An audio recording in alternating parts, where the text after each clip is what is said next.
Right, so for as much as I've covered the candidates Keir Starmer is ridding himself of in the Labour Party, on the left, critical of Israel and disproportionately women of colour, those he is busily appointing reads like a who's who of the worst right-wing elements of his faction.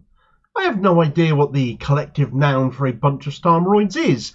A purge of Starmerroids, perhaps. A grovel of Starmerroids. Perhaps a betrayal of Starmerroids. You can have fun playing that game yourself.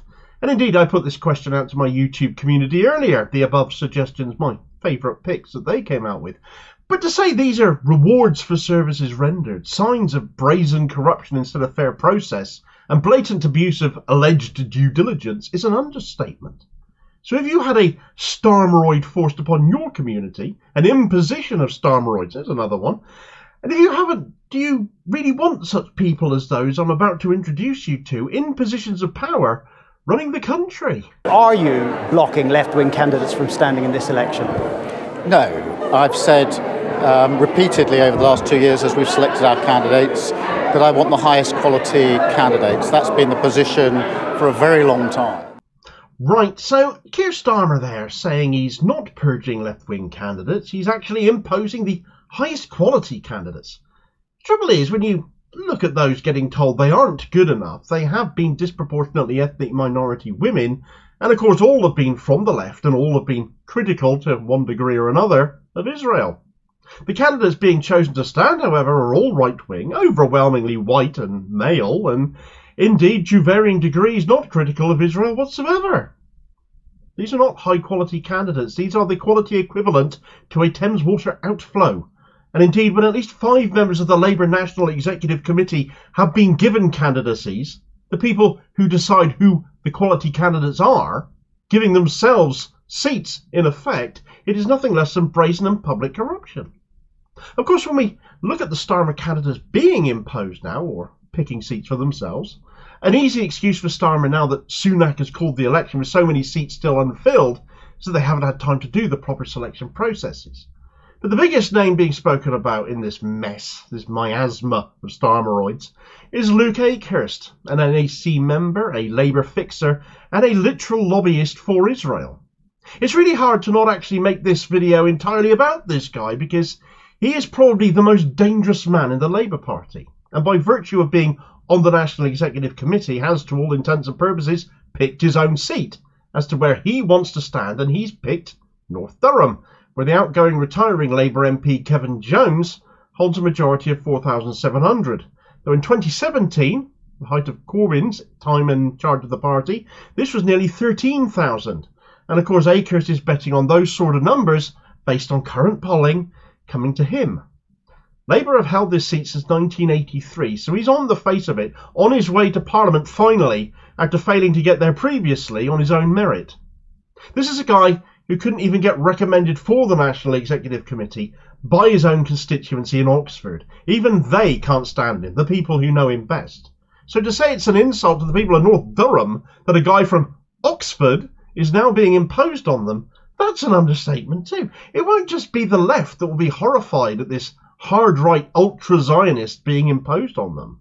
But the not at all left-wing leader of the Labour group on Durham County Council, who was considered a shoo-in for this seat, has now been denied it. Akehurst has basically just nicked his candidacy in effect.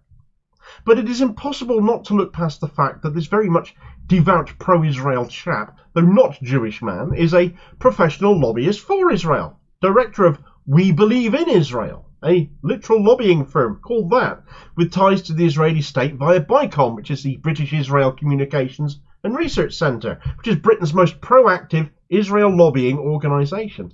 And he is also a director of the right-wing Labour faction Labour to Win, putting him in a particular position of spreading pro-Israel influence within the Labour Party via its right wing, not to mention censure of anyone even mildly critical of Israel, as we saw.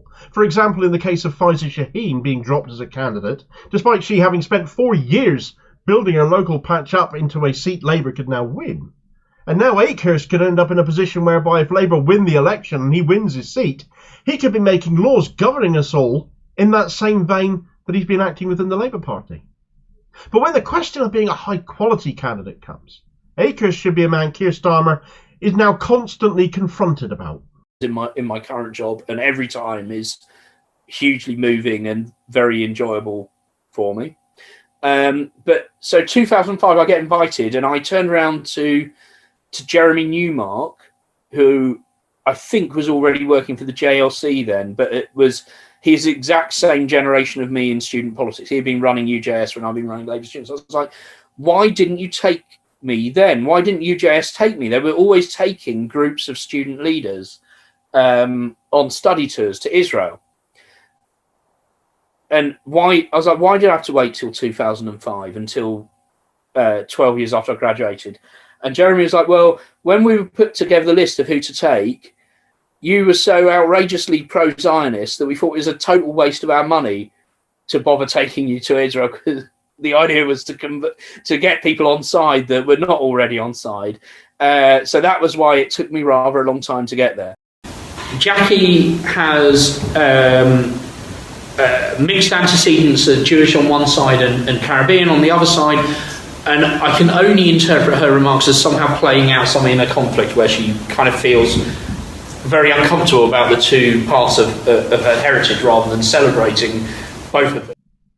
So outrageously pro-Zionist, it was apparently a waste of time taking him to Israel to be, well, converted, he nearly said, and then opined on the matter of prominent black Jewish activist Jackie Walker, implying she was conflicted over her black and Jewish heritage, which is, of course, blatantly racist. As is another statement he made on Twitter asking the question, aren't Jews politically black? A white, non-Jewish man preaching about a Jewish black woman, and nothing was ever done about this. No punishment, no enforced apology, no nothing. He's above all of that, being on the NEC, I suppose. So how, in which case, can Labour say it has dealt with racism in the party with someone like Akehurst not only at their top table, but now standing for them for Parliament? Here's a few more of his gems before I move on. Here, Luke Akehurst is called the United Nations anti-Semitic. So a journalist, in relation to the high-quality standards Starmer espouses, are being selected for his Labour, should be asked whether he thinks the UN is anti-Semitic, and when he inevitably says no, it should be put to him then that the calibre of his candidates is so high. If that is the case, is Luke Akehurst an example of that high calibre when he thinks the UN is anti-Semitic? And let's watch Starmer squirm like a worm on the end of a hook. A week after the events of October 7th, when illegal use of white phosphorus by Israel was getting coverage, Akehurst denied this publicly on Twitter, saying he didn't believe it was being used, despite the fact human rights agencies were raising this happening, yet he then decided they were clearly, or implied, they were making it up for fun. Here, Akehurst makes a point of detaching himself from We Believe in Israel by talking about how he favours illegal Palestinian settlements being integrated into Israel, and that the illegally occupied Syrian territory of the Golan Heights should be retained by the Israeli state. It really is little wonder he's been on a mass deleting spree of his tweets of late, because nothing quite says, I've got nothing to hide quite like that does it? Fact of the matter is, Akehurst has probably been to Tel Aviv more than he's been to North Durham, but who will he serve more will be the choice before his potential future constituents. It's worth thinking about, isn't it? If Akehurst was a lobbyist for Russia, the headlines would be wall-to-wall, yet he can lobby for Israel, despite the ICC having filed arrest warrants against Israel's Prime Minister, just as they did against Putin, and the ICJ are investigating Israel for potentially having committed the crime of genocide. Top quality candidate there. But he isn't the only member of the Labour Party NEC to have effectively awarded themselves seats to stand in. James Asser, the chair of the National Executive Committee, will be standing in West Ham and Beckton. He's the current deputy chair on Newham Borough Council and has been accused of being part of a move to prop up the lame duck Labour leader of that council, Roxana Fiaz. Gurinder Singh Josen is another of the NEC getting a seat. He's contesting Smethwick in the West Midlands, a guy who has been accused of bullying when a councillor in Sandwell, bullying a blind member, and was one of the three-person panel who interviewed Faiza Shaheen the other day before she got deselected. Another of the National Executive Committee involved in that Faiza Shaheen interview, and one of the trade union reps on that body getting a parliamentary selection, is Michael Wheeler, who will be standing in Worsley and Eccles. He's in the right-wing dominated Usdaw trade union, so right-wing that even his number two there, Conor Rand, has been offered a parliamentary seat as well. He will be running in Altrincham and Sale. And the fifth NEC rep getting a parliamentary run is Mark Ferguson, who is running in Gateshead, former Labour list editor, the NEC rep for the UK's largest union, and again, which is right-wing led, although They have a left-wing executive, so that's fun. Unison. But the rot goes further than that. It goes a lot further than just NEC bigwigs giving themselves safe seats. Other selections that show what a scandal these Labour selections have been include Chris Ward, a former advisor of Keir Starmer, who is now taking over Lloyd Russell Moyle's seat of Brighton, Kempston and Peacehaven, after he was suspiciously suspended following a complaint on his conduct from 8 years ago, all of a sudden servicing the day before Parliament gets dissolved. Kate Dearden of the right-wing Community Trade Union is running for Labour in Halifax.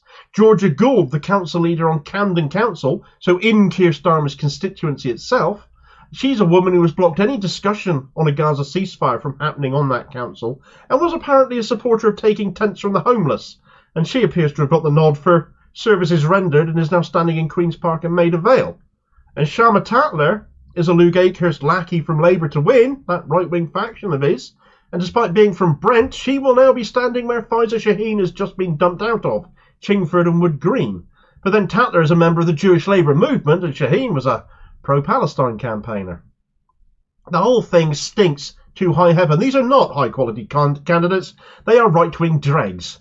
The left are being purged, despite Starmer denying it. The pro-Palestinians are being purged. The people of colour, disproportionately, unless they are right-wing, as Tatler and Josan show, are being chucked out as well.